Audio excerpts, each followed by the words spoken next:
Market committee ही शेतकऱ्यांच्या रक्तामासातून तयार झालेली मार्केट कमिटी आहे. मी मागच्या वेळेस आलो तेव्हा मी पाहिलं की येणारा शेतकरी इथे एसी मध्ये झोपेल, याच्यावरती काय पाहिजे? येणाऱ्या एसीला येणाऱ्या शेतकऱ्याला आरोचं पाणी मिळेल, हेच पाहिजे शेतकऱ्यांना. आणि आज ते मार्केट कमिटीने केलं. आणि जेसीपी आपण आणला, मी पहिलेच बोललो होतो फुकटमध्ये द्यायच्या नका, बिलकुल नाही द्यायचे. फुकट दिलं तर शेतकरी म्हणून काय मग चला त्या तुम्हाला वावर नाकलं ना, तू वावर घाल जातो काय वेळ झाला की बहिण लपडो माग.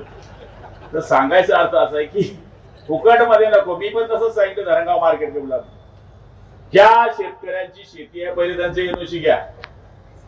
100 शेतकरी आहे ना, त्यांचा लेखी घ्या की आम्ही अडवणार नाही. नाही तर 99 करून देतात आणि एकच मध्ये दादा तुला उभा राहायला की जे शिकलो आहे. प्रत्येक गावात अजून रावण जिवंत आहे, मेलेले नाही. आणि ते जिवंत राहायला पाहिजे, नाही तर रामायण संपून जाईल. ते संपायला नको, रामायण चाललंच पाहिजे. तर सांगा राजकारण बी चाललं पाहिजे, कारण की विरोधक जिवंत नाही राहिला तर राजकारण कसं चालेल?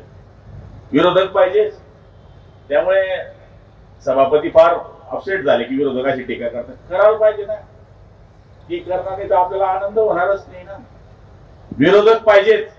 आणि विरोधक हा माझ्या माहितीप्रमाणे होकायंत्र असतो, सूचक असतो, मार्गदर्शक असतो. विरोधकांनी केलेली टीका ही आपल्याकरता फायद्याची असते, त्याच्यामुळे आपण सुधारतो. आता आमच्यावर किती टीका करतात लोक? भरपूर. करा टीका, आमचं कामच आहे टीका ऐकायचं. करून करून काही होतं का? 5-6 निवडून आलो आम्ही, कर तू टीका. हा को तयार येतात, हा उद्या मैदान. आता गुंडे लोक निवडून येतात इथे 3-3 सभा, मग काय पाहिजे तुम्हाला? म्हणजे तुम्ही वेगळा अर्थ काढा. टीव्ही वाले काही खरे नाहीये. गुलाब पाटील त्यांच्याच आमदाराला बोलले जे मेन आहे ते कापून टाकतील की कशामुळे बोलले, का बोलले. तर सांगायचा अर्थ असा आहे की लोक असे वेडे नाहीये की सरळ निवडून देतात. पहिल्या वेळेस निवडून देणं फार सोपं आहे हो. पहिल्या वेळेस कोरी पाटील राहते, मागच्या वेळेला कंटाळलेला राहतो, त्यांनी काम केलेलं नसतो, 11 वाजता तो उठतो. कोण उठायचा तुम्हाला माहिती? तर तो 11 वाजता उठवून मग त्याची काय दिनचर्या 12 वाजता सुरू होते. म्हणून कंटाळलेले असतात लोक. गावात दिसलाच नाही म्हणून मतदान बदल होता पहिल्या वेळेस. पण दुसऱ्या वेळेस तुम्ही प्रॅक्टिकल किती आहे याच्यावर लोक मत देतात. तिसऱ्या वेळेस त्यापेक्षा कठीण परीक्षा असते. चौथ्या वेळेस म्हणजे नेहमी दर वेळेस परीक्षा ही कठीण असते. आणि तुम्ही ज्या वेळेस 3-3, 4-4, 5-5 वेळेस निवडून येतात त्यावेळेस लोकांनी मान्य केलेला तो नेता असतो. आम्ही तर बरेच चढ उतार पाहिजे.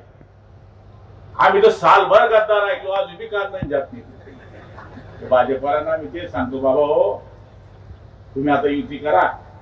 तुम्ही आता जेडपी मध्ये अल्लग अल्लगची जी वारी करताय हे करू नका. कार्यकर्ते मरून जातील याच्यामध्ये, कार्यकर्ते मरून जातील. पण चालू ठेवलं तुम्ही.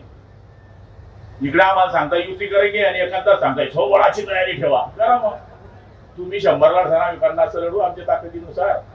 पण असं करू नका. खासदारकीत कार्यकर्ता लांब घालता, आमदारकीत घालता, मार्केट कमिटीत घालता, शेतकरी संघात घालता. आणि इथे काय बोंब पडते आपली? इथे का नाटक करता तुम्ही?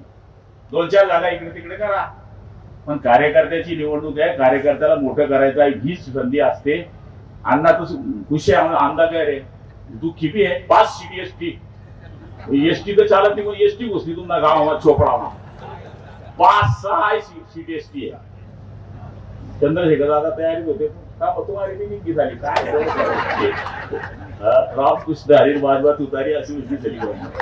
तर सांगायचा अर्थ असा आहे की या ठिकाणी जनरल जेव्हा कार्यकर्त्याच्या निवडणुका असतात तेव्हा आपण सगळ्यांनी एकत्रित कार्यकर्त्याचा विचार केला पाहिजे. आणि मला तरी असं वाटतं विरोधकात काहीच राहिलं नाही. आता राष्ट्रवादीवाला विचारतो तू किसका आहे भाई? तू शरद पवार का आहे की अजितदादा का आहे असं विचारावं लागते. आम्हाला मी विचारतो लोक तुम्ही उभाट्याचे का की शिंदेचे? आम्हाला विचारता लोक.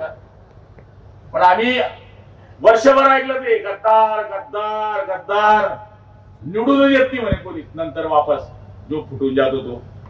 पण आम्ही फुटलेच नव्हते. आमचा झेंडा बदलला, आमचा सिंबॉल बदलला, आमचे बाळासाहेब बदलले नाही. एक माणूस किती वाटोळं करतो हे मी काल परवा मी बोललो. तो माझा माल संजय राऊत ऐकलं ते. तर त्यांच्यामुळे सत्यानाश झाला. माझं म्हणणं एकच आहे की ही निवडणूक मार्केट कमिटीची पक्षावर होत नाही. तिथे सगळे मिक्स राहतात, सगळे मिक्स, भाजप, शिवसेना, राष्ट्रवादी काँग्रेस, काँग्रेस. आणि इथं मत कसं घ्यायचं असतं, जे भाजीचे तरण आहे ते मतदार राहतात. म्हणजे 500 लोकांना उल्लू करून निवडून यायला राहतात. हे साधे कलाकार नाही हे बसले. या गावातलं सरपंच होणं आणि गावाचे विकास सोसायटीचे चेअरमन होणं महाकठीण आहे. आमदार होणं सोपं आहे. आमदाराला या गल्लीत मत भेटत नाही, दुसऱ्या गल्लीत भेटतं, त्या गावात भेटत नाही, या गावात भेटतं. याच्या इतक्याच मतांमध्ये कार्यक्रम करणार राहतो. मेरे बाप ने उसके बाप को गिराया था. किती चालती गंमत नाही.